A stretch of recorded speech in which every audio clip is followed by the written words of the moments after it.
nosotros estar casi estrenando, no sin casi, realmente estrenando este edificio, ¿no?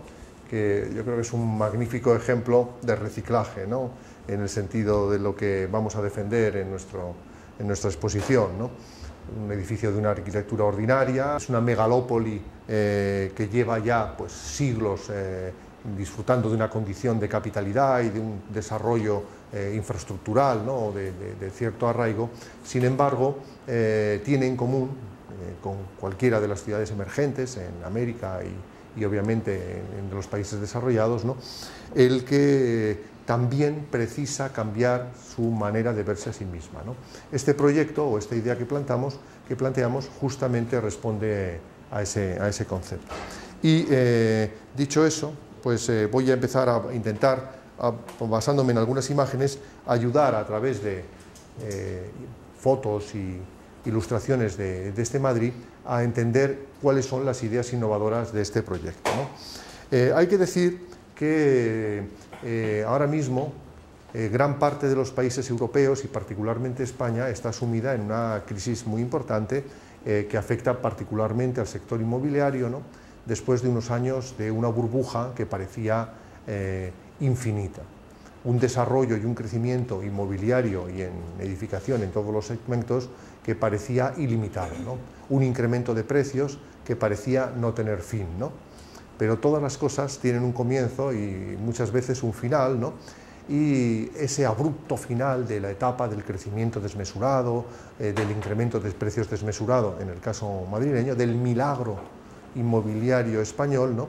Ha vuelto a poner en primer plano justamente ideas que estaban, por así decir, solapadas, ocultas, eclipsadas, ¿no? Por esta borrachera de la burbuja inmobiliaria, tales como sacar partido de lo que tenemos, basarse en la gente que está en los lugares, reciclar antes que aventurar nueva construcción, criterios y principios de este estilo. Sobre la base de este documento que hicimos, experimental, el propio municipio de Madrid elabora en estos momentos un plan urbanístico basado esencialmente en estas ideas, sacar partido de lo que ya está. Vemos aquí algunas imágenes de la ciudad. Es una ciudad muy dinámica en el ámbito social, es decir, que no podemos señalar que sea una ciudad que se haya quedado anclada en el pasado, sino que constantemente se reinventa. La energía de una ciudad como Madrid principalmente es la energía de su gente, que está inventando y reinventando constantemente formas de vivir, etc. Tengo que decir también, ahora cuando veamos el equipo, que tuvimos, no sé si la letra se llegarán a ver, pero no es esencial, ¿no?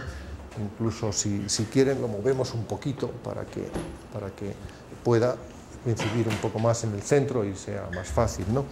Pero principalmente tenemos que decir que a diferencia de los planes urbanísticos convencionales, que en Europa se llevan haciendo muchas décadas y están muy arraigados, esa es una diferencia obviamente con el caso panameño, este es un plan que busca seleccionar ideas, es decir, que no tiene una visión burocrática de la ciudad, de generar solo normas, sino pone el foco, la atención en puntos clave, ¿no? Y además que buscaba específicamente la innovación, ¿no? Es muy raro tener la ocasión como profesionales de un encargo de este estilo, ¿no? Y para eso pues, nos asociamos 3 directores, que son Juan Herreros, aquí presente, catedrático de proyectos en Columbia y en Madrid, y por tanto un arquitecto con una obra construida muy importante a las espaldas. Salvador Pérez Arroyo es también un catedrático, pero de construcción, mucho más vinculado a la tecnología, a las nuevas maneras de aplicar la tecnología a la metrópoli, ¿no? Y yo mismo, que soy profesor de urbanismo, de diseño urbano, ¿no? Y que me he ocupado siempre más de temas de escala un poco intermedia, ¿no? Y a veces incluso grande, ¿no? Últimamente, además, estoy muy interesado en los temas de paisaje, ¿no?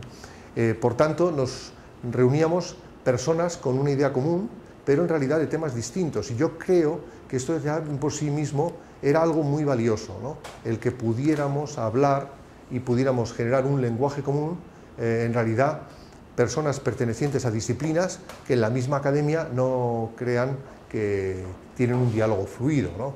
no hay un diálogo, no sé en Panamá cómo serán esas circunstancias, pero no hay un diálogo habitualmente muy estrecho entre las personas que se ocupan de la tecnología, de los proyectos arquitectónicos y del diseño o del urbanismo y la gran escala, ¿no? Más bien al revés. La tendencia habitual suele ser a ensimismarse cada uno con su juguete y tener muy poco contacto, muy poca relación.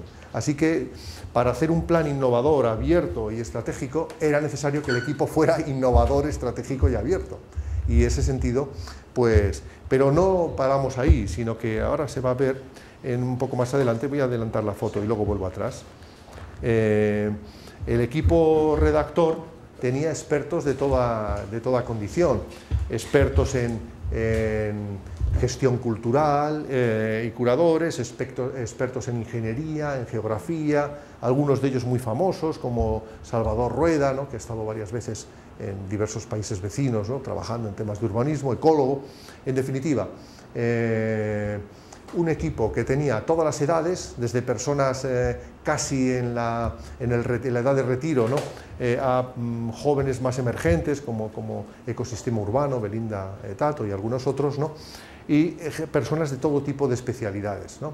Es decir, que de nuevo también para poder decir algo relevante en la ciudad y en la situación actual es necesario mezclar, hibridar disciplinas, y hibridar enfoques y hibridar edades, ¿no?, incluso, ¿no? Esta era otra idea también interesante de... Este es el ámbito, yo iba a decir, Juan, que casi te doy, si no, entrada forzosa en algún momento, o si no, metes la baza cuando quieras, ¿no? Hay que decir que el centro de Madrid no es la península de San Felipe, es un centro mucho más amplio. Realmente, prácticamente recorrería todo lo que aquí pueden considerar el distrito financiero, todo el ámbito de Avenida Balboa y, por supuesto, el centro histórico, ¿no? Es decir, y tiene también, igual que en Panamá, barrios y zonas de un nivel económico alto y barrios y zonas muy deprimidas, ¿no? Es este corazón del ámbito de la ciudad de Madrid. La ciudad tiene 3 millones de habitantes, 3 millones largos, y este ámbito tiene aproximadamente 1.100.000, 1.075.000 habitantes, ¿no? Es decir, que es pero dentro de este ámbito está la ciudad histórica, el ensanche del siglo XIX, los desarrollos de principios del siglo XX, el distrito financiero, es decir, es de verdad el corazón, ¿no? Es curioso porque viendo el tamaño, pues es un tamaño parecido, no es un poco más pequeño que la isla de Manhattan, más o menos aquí se puede ver superpuesto con la isla de Manhattan, pero aquí tenemos Madrid, París, Milán, este sería el centro del área de Milán, y Buenos Aires, ¿no? Es más pequeño que Buenos Aires, pero estaría cercano a la dimensión de Manhattan o de París, ¿no? Ese centro, ¿no? En París lo que es el corazón, lo que está dentro del Sena, ¿no?, de los meandros del Sena. En nuestras dos imágenes se ve una circunstancia curiosa, y es el hecho de que el centro de Madrid, cuyo perímetro más o menos hemos representado a la misma escala en el año 1940 y en la actualidad. Y en el año 1940 tenía 1 millón de habitantes, y en la actualidad sigue teniendo 1 millón de habitantes, ¿no? Y sin embargo, aunque sea desde lejos, se puede ver en los años 40 que no estaba ocupado, es decir, era una ciudad más densa y más compacta. ¿Qué ha ocurrido entre medias? Pues que tiene 1 millón de habitantes ahora y antes, porque ese centro de Madrid concentra la mayor parte del empleo terciario de las oficinas que hay en el conjunto metropolitano. Es decir, que gran parte del suelo está ocupado por empleo. ¿Y qué significa eso en términos de la vida de la ciudad? Que todos los días entran 500.000 de vehículos sobre la ciudad, ¿no? Acosan a la ciudad, ¿no?, como muy bien saben, ¿no?, nuestros compatriotas aquí en el Centro Cultural, ¿no?, produciendo unas circunstancias pues semejantes a las de Panamá. Hay que decir que no tanto, porque el nivel de colapso en algunos momentos es límite, ¿no?, pero sí muy importante. Y eso mueve también a una idea que que cuando la empecemos a contar pues resultará un poco rara, ¿no? Exótica, me van a permitir, ¿no? Que es el hecho de que ha llegado el momento de plantear al automóvil ponerle en su sitio, que no es el hecho de ser el rey de la ciudad, sino limitar su acceso indiscriminado a todos los barrios. Es la propuesta estrella del plan, ¿no? Que es una propuesta que en Europa es rutinaria, no somos nada innovadores en esto. Está en Roma, está en Milán, está en Londres o en París, está evidentemente también en ciudades como Múnich, es decir, que casi todas las italianas tienen limitaciones al acceso del vehículo de una forma u otra, ¿no? Y en el caso de las ciudades inglesas, pues casi todas tienen limitaciones a atravesar la ciudad. Te penalizan el que atravieses la ciudad, de tal manera que se potencia alternativamente, digamos, el transporte público, ¿no? No hay ciudad europea ni ciudad de país desarrollado que no haya llegado en un momento en el cual le haya tenido que poner unos límites al automóvil, ¿no? Sé que esto suena muy extraño acá, ¿no? En un momento en que justamente se está en la fase previa, la fase contraria, ¿no? De intentar reparar, ¿no? Digamos, los problemas de carencia de infraestructura precisamente para la movilidad rodada, ¿no? Pero verán que en muy poco tiempo irán cambiando las mentalidades. ¿Por qué le hemos llamado un urbanismo de transformación y reciclaje? Este sí es un concepto que yo creo que es válido en Europa, pero es válido también en América Latina, lo he contrastado, tengo ocasión también de ir con cierta frecuencia a otros países, igual que Juan Herreros, ¿no? En Colombia o en Chile o en México, pero incluso en países más pequeños, ¿no?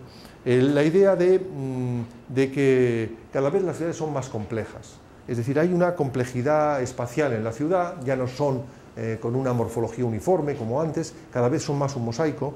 Además de eso hay una pluralidad social. Esto en el caso madrileño nos sorprende porque era étnica y culturalmente muy homogénea la población de Madrid. Eran peninsulares, por así decir, en su inmensa mayoría. Es verdad que decíamos que Madrid nos parecía un inmenso crisol cultural por el hecho de que había personas españoles de distintos lugares de la propia península ibérica, ¿no? Pero ahora hay personas de 45 nacionalidades distintas, ¿no? Y de todos los grupos culturales, religiones y etnias que uno puede imaginar, ¿no? Es decir, en 10 años la ciudad ha cambiado también completamente la faz, ¿no? Hombre, en un país multicultural, multiétnico, como es Panamá, esto no sorprende nada, precisamente, pero cuando hablamos de mestizaje, en el caso de Madrid, de mestizaje de los usos urbanísticos e incluso de cohesión social en la población, entendiendo la pluralidad, es nuevo. Los españoles y los madrileños se están acostumbrando ahora, para la gente joven es obvio, pero para la gente más mayor es un shock, ¿no?, a la pluralidad de personas, a procedencias geográficas muy diversas, y esas personas vienen con su propia cultura, con sus propias creencias y producen ese efecto de pluralidad. Hay otro tema que es común también, y es el hecho de que la incertidumbre respecto al futuro cada vez es mayor, por tanto ya no se puede planificar ordeno y mando, estilo militar. Cada vez más planificar es interrogarnos a nosotros mismos sobre el futuro, ¿no? Y cada vez más eso se acierta en la medida en que se tenga más sensibilidad para entender los acontecimientos, preguntar a la propia población, ¿no? Por eso habíamos puesto estas dos cosas: abrir la mente a la innovación y devolver la ciudad a sus habitantes. Significa que en un momento de incertidumbre los técnicos no tenemos la varita mágica, no tenemos la receta única. Es decir, preguntar a las personas no es solo un canto a la participación, es un signo de inteligencia en un momento en que no sabemos por dónde van a evolucionar las cosas en una ciudad como Madrid, ¿no? Eso hace que cada vez veamos más la realidad, ¿no?, como un mosaico, ¿no? Esta imagen de la carpeta de proyectos de Dunsam, ¿no?, era un poco una evocación clásica, como Juan recordaba ya, clásica, ¿no?, de esa idea del mosaico, ¿no?, que finalmente nos da esta imagen también de mosaico de todos los proyectos que se plantean en el interior de la ciudad, sin destruir nunca ninguna pieza de la ciudad existente, es decir, fundamentalmente dentro de la óptica del reciclaje, ¿no? Voy a saltar un poco esto que ya lo hemos pasado. ¿Cómo se hizo este tipo de planes? Pues, de nuevo, no vale la metodología tradicional de los técnicos que se encierran en su estudio y discuten entre sí y tienen geniales ideas, ¿no? Aquí hubo que desarrollar una estrategia de contacto con la gente y desarrollamos principalmente mesas de contacto. Pero estas mesas es curioso porque podríamos decir, pues será la mesa de vivienda, la mesa de infraestructuras, la mesa de normativa o de patrimonio, ¿no? No, es la mesa de estrategia e innovación económica, la mesa de sociedad, la mesa de cultura y ciudad, la mesa de energía y medio ambiente, y efectivamente hay una mesa que es ordenación urbana, vivienda y arquitectura, ¿no? Y es que, de nuevo, en la ciudad contemporánea, los nuevos ítems, los nuevos temas verdaderamente importantes son cuestiones que hasta ahora en el urbanismo no hemos tenido en cuenta para nada. Realmente, en este sentido, la arquitectura marca más una pauta de innovación que el urbanismo, que va atrasado. Los temas de energía, los temas de cultura, los temas de innovación son una agenda de cuestiones que es más fácil encontrar en estos proyectos normalmente que en los planes urbanísticos, que son, ya digo, tienden a ser más convencionales, ¿no? Esta es una idea también interesante. Luego se plantea desde un diagnóstico llegando a unas propuestas, pero estas propuestas quisimos que fueran proyectos. Por eso empieza a complicarse la organización. Esto sí que ya no ven nada, pero vean que de este esquema simple de diagnósticos llegar a propuestas, planteamos de diagnóstico llegar a una visión de objetivos, vamos luego a comentar algunos, y estos se convierten en acciones. Al final son muchos proyectos. Pero ¿qué es lo que tiene? Nosotros vemos así un rizoma, ¿no? Unas raíces que van invadiendo a través de los proyectos, ¿no?, todos los aspectos que pueden ser tratados en la ciudad, ¿no? Pensamos que si no se convierten en proyectos reales, ¿no?, en acciones reales, ¿no?, al final queda en nada, queda en un discurso solamente literario, ¿no? Y lo que tiene de interés este plan es justamente eso, que acaba en una carpeta de proyectos, ¿no?, que los políticos, los otros planes que se hacen posteriormente, pueden a su vez reciclar, y es lo que está ocurriendo, ¿no? Y por otro lado, como dicen a veces que la poesía alcanza su cota más alta cuando se convierte en canción, ¿no?, y se olvida de quién fue el autor, ¿no? En urbanismo pasa un poco eso mismo, ¿no? Cuando los proyectos empiezan a ser patrimonio común, valores que todo el mundo señala, hay que hacer, este es el tema clave de Madrid, lo escuchas en políticos, en la oposición, en profesionales, etcétera, es cuando ha tenido el arraigo. El éxito no es que te pongan la medalla de la autoría. Estos fueron los primeros que se les ocurrió la idea de intervenir en este sitio, sino al revés, cuando la ciudadanía en general ve inevitable cómo no se va a intervenir en este sitio, ¿eh? Esto es un poco, siempre decimos un poco también, la penitencia de los arquitectos cuando trabajamos en urbanismo, ¿no?, pero también de los geógrafos, que lo llamo un poco el síndrome de Moisés, ¿no? Tienes las tablas de la ley, pero no entras en la tierra prometida, ¿no? En la tierra prometida entra el pueblo elegido, pero no quien tuvo la visión, ¿no?, de lo que iba a ocurrir, ¿no? Y en ese sentido, sí, adelante. Porque creo que ahora vas a entrar en cuestiones más específicas. Y hay dos cuestiones de esta introducción, de esta presentación, que yo creo que son claves, ¿no? La una es que este trabajo se llama proyecto, no es un plan. Entonces es muy importante, yo creo, entender lo que queremos decir al llamarlo proyecto y entender que hay una forma de pensar y hay una forma de abordar las cuestiones que tiene que ver con el gran instrumento genérico, si se quiere, pero de gran capacidad de penetración que tiene la arquitectura, que es precisamente el proyecto. Lo cual quiere decir que un proyecto no es solo una cosa que vale para hacer un edificio, para diseñar algo físico y específico, sino que tan proyecto sería, en este caso, hacer un libro como elaborar este trabajo. Y es precisamente la dimensión del proyecto lo que le permite escapar, digamos, de esas rutinas un poco más normativas que buscan una cierta tranquilidad o una cierta prevención, que están como preocupadas por aquellas cosas que hay que sujetar o que hay que evitar, y estar un poco más abierto, como se decía antes, y exponerse a ciertas abolladuras que la realidad puede producir al proceso, de manera que el proyecto en sí mismo es un elemento vivo que que está en cierto modo animado a evolucionar y a ser diferente a lo largo del tiempo, mientras que un plan urbanístico es todo lo contrario, lo que quiere es como establecer un momento, establecer unas pautas, establecer unas normas y decir, bueno, durante los próximos X años esto es fijamente lo que queremos que ocurra, ¿no? La segunda cuestión sobre la que quiero llamar la atención es esta propia formulación de los ingredientes que conforman el proyecto, es decir, que hay una cosa que es diseñar el propio proyecto, diseñar la forma de trabajo. Es decir, aquí hay un esfuerzo grande antes, digamos, de hacer digamos, las acciones propias de este proyecto, como de diseñar un proyecto del proyecto y decidir, pues, cuáles van a ser esas categorías, aunque por supuesto alguna que al principio uno piensa que va a tener mucho peso, luego tiene poco recorrido y hay que fundirlas, o hay que cambiarles el nombre, o incluso alguna cuestión es casi conclusiva, es decir, incluso el nombre de urbanismo, de reciclaje y tal, es casi la manera de sintetizarlo cuando ya estábamos exhaustos, por así decirlo, ¿no? Pero creo que estas matrices son en sí mismas un método de trabajo, y creo que eso también tiene su lógica.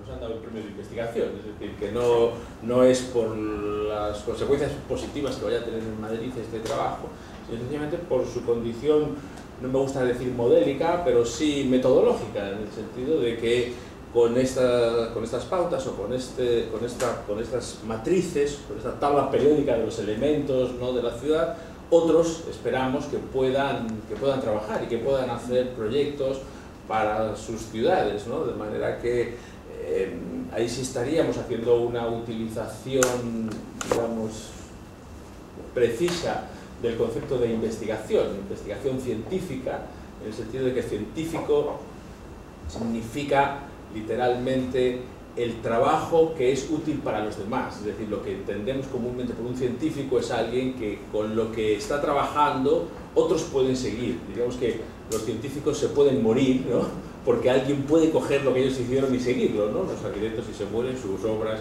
¿no?, pues las que ya tienen proyectadas alguien se las podrá construir, pero no es algo que se continúe. Y por lo tanto hay un esfuerzo también por utilizar la situación de Madrid como un pretexto lo suficientemente genérico y alejarse y acercarse, de manera que ser específico, pero al mismo tiempo ser genérico y ser, digamos, mantener una cierta distancia que nos permita no caer en un ensimismamiento con las condiciones particulares de la ciudad, sino más bien buscar cuáles serían precisamente las condiciones de la ciudad contemporánea, extrapolable a muchos contextos y de muchos lugares y de muchas situaciones diferentes, ¿no? Bien, pues vamos así. Esto es una síntesis del diagnóstico, que ahí no voy a aburrir porque si no sería interminable, ¿no?, la presentación, y es mejor que luego pueda haber un poco de diálogo, ¿no? Pero tratábamos los temas, los ítems inevitables, ¿no?, la economía, la sociedad, la cultura, la vivienda, el paisaje urbano, la energía, etcétera, ¿no? De ahí sacábamos objetivos muy pocos. Eso es interesante también. Siempre bromeo, ¿no?, lo voluminosos que son los planes urbanísticos actuales, ¿no?, sobre todo en Europa, ¿no? Y siempre decíamos que al final, pues, volviendo a la metáfora de Moisés, le bastaron 10 mandamientos, ¿no?, para decir que si lo más importante se puede regular en 10 ideas esenciales, ¿por qué necesitamos tanto volumen de papel, ¿no?, los urbanistas, cuando tenemos que decir cuáles son las ideas esenciales para la ciudad, ¿no? Aquí planteábamos primero una nueva cultura ciudadana. Sin una cultura de la gente no hay nada que hacer. Este es un tema también de aplicación directísima, ¿no?, a cualquier contexto cultural, me da igual que sea Bogotá o Panamá. La identidad, si no hay un aprecio y un vínculo entre las personas y su espacio y su lugar, no hay tampoco mucho que podamos hacer desde el ámbito de la arquitectura, ¿no? Por tanto, la identidad entendida como no como una identificación abstracta ni un sometimiento, porque a veces he tenido este debate en Bogotá y, digamos, estoy ya prevenido de lo que pueda significar en algún contexto cultural la idea de identidad como equívoco, ¿no? No, se trata de la voluntaria asociación, ¿no?, a algún tipo de proyecto compartido. A eso me refiero, nada más y nada menos que una ilusión, un proyecto compartido, ¿no? La cohesión social es un tema, en cambio, que en Europa es muy esencial, porque Europa es un continente violento, ha sufrido terribles y devastadoras guerras, ¿no? Y, por así decir, la receta aprendida dolorosamente, muy dolorosamente, es que sin cohesión social es muy fácil el estallido del conflicto, ¿no? Y por tanto, la cohesión social, que tiene que ver con la integración, tiene que ver con el respeto al otro, etcétera, es una precondición, ¿no? ¿Qué no es la cohesión social? Pues los conflictos que ahora mismo se pueden dar, por ejemplo, en la periferia de muchas ciudades europeas, los conflictos explosivos, ¿no?, de violencia que se han producido en las periferias de las ciudades francesas, ¿no? 1000 coches arden en una sola noche, ¿no? Eso es lo contrario de lo que se desea, ¿no? La cohesión social previene justamente de ese tema y es uno de los ítems que la Unión Europea repite constantemente precisamente porque somos zona de riesgo, ¿no?, en ese punto, ¿no? Contra lo que pueda parecer, ¿no?, el modelo europeo tan pacífico, etcétera, es sin embargo en ese punto particularmente sensible. Aquí acabamos con dos elementos. Un nuevo urbanismo de transformación y reciclaje fundamentalmente pone ese énfasis en lo que empecé diciendo, ¿no? Muchas veces se ha pensado que el urbanismo es justamente lo que prevé el crecimiento de las ciudades. Es una reducción de lo que es el entendimiento del urbanismo, como muy bien ha señalado Juan, ¿no? Más bien, el enfoque que estamos planteando es la idea de reutilización como la idea maestra, ¿no? Y en realidad estamos en una zona de la ciudad donde las alternativas serían demolición, tumbarlo y reconstruirlo. Le Corbusier en algún momento lo planteaba, ¿no?, con el centro de París. Esto no tiene remedio, esto es insalubre, lo que hay que hacer es tirar, ¿no? O la idea distinta de cómo sacamos partido a lo que ya está. Y entre esa idea está también el tema de que el centro es un activo económico en un sentido muy especial, ¿no? Es donde muchas generaciones de madrileños han ido, a través de un esfuerzo, de su propio esfuerzo personal, ¿no?, decantando unos activos muy valiosos, ¿no? Tenemos metro desde hace un siglo, tenemos una red viaria, infraestructural, un parque de viviendas, unos espacios públicos. Hay una riqueza que es colectiva porque han sido muchas las generaciones que la han ido construyendo, ¿no? Y sacar partido a esta idea es un tema muy relevante. Verán cómo, conforme pase el tiempo, esta idea se entenderá también, y cada vez se entiende más en América Latina, ¿no? La idea de decantación, ¿no? Cuando uno va a Londres, París o cualquiera de estas ciudades maduras, ¿no?, lo que más impresiona es que encuentra activos, por así decir, patrimonio, no solo en el sentido cultural, sino en el sentido, me refiero, de patrimonio casi económico, de generaciones de siglos anteriores, ¿no? Eso no se puede despilfarrar, no existe el usar y tirar.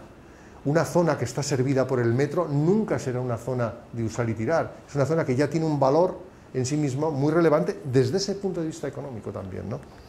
Y todo esto no se puede hacer si no cambia la manera de gestionar la ciudad.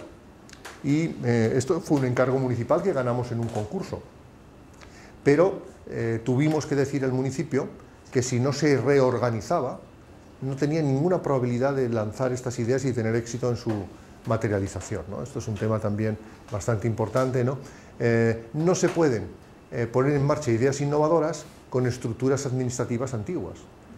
Me da igual en el ámbito de la educación, en el ámbito de la gestión urbanística, cualquier ámbito de la vida nos llama a que lo innovador precisa innovación, estructuras de una organización distinta. ¿Y qué es lo que le pasa a Madrid? Es común a casi todas las ciudades de este tamaño, que los departamentos gubernamentales y municipales están muy aislados. Los de medio ambiente no saben de tráfico, los de tráfico no entienden de patrimonio, los de patrimonio no les preguntes de zonas verdes, salvo que sean jardines históricos patrimoniales, ¿no?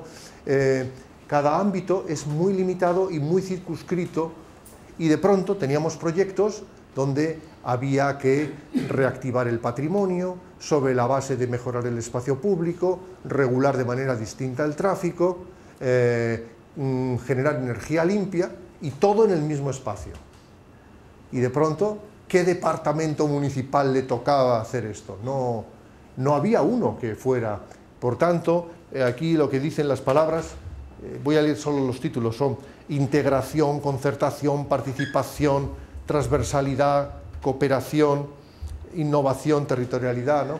hacen referencia, salvo esto último que quizás se entienda mal, porque se refiere a que las soluciones sean geográficamente diferenciadas, ¿no? Es decir, no café para todos, sino a cada trozo de la ciudad su tratamiento distinto, ¿no?